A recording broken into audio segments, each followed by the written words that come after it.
Driver intervention programs, hospitals not already affiliated with the state of Ohio, programs that wish to pursue grant funding from the state of Ohio. These are only a few of the entities that would register for an Ohio ID account. With a single Ohio ID account, businesses can securely sign in to multiple government agencies' systems. From a browser, navigate to ohioid.ohio.gov.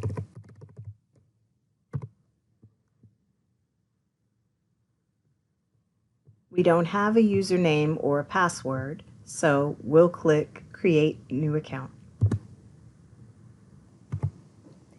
So it's typical for forms when you see an asterisk, that field is required. This form is the same. If you see an asterisk, the information requested is required in order for you to successfully submit this form. For the other fields, it's your option whether or not you fill in the information.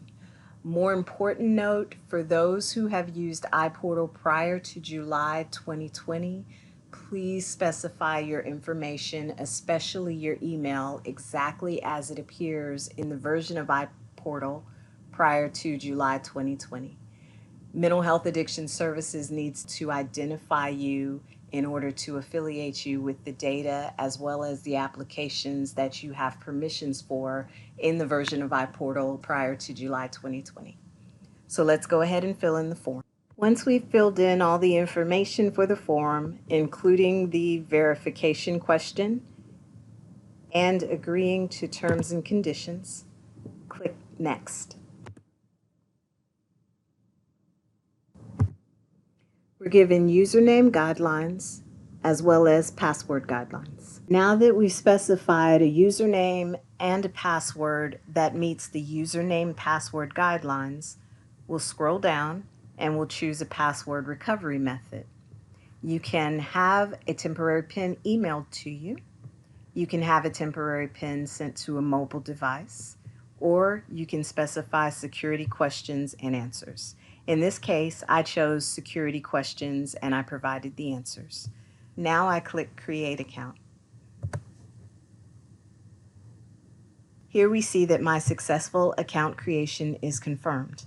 When you access the email account you specified during account creation, you'll see a confirmation email that looks just like this. After successful account creation, I clicked the Go to Login button. It brings me back to Ohio ID login page. This time I have a username and password. I'll log in and see what happens. All of the applications that I have access to are displayed. Accounts with access to MHAS's iPortal will see this dashboard after clicking the MHAS tile that's displayed in OHID. All iPortal applications an account has access to are displayed in the dashboard. Should you need access to an application, click the drop-down, select the specific application, then click Submit Request.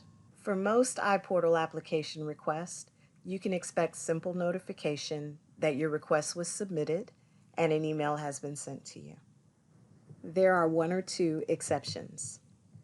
LACS, for example, carries with it its own workflow.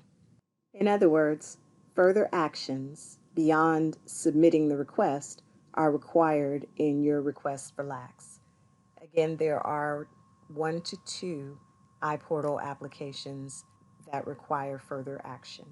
To log out of iPortal, simply go to the Welcome drop-down and select Log Out.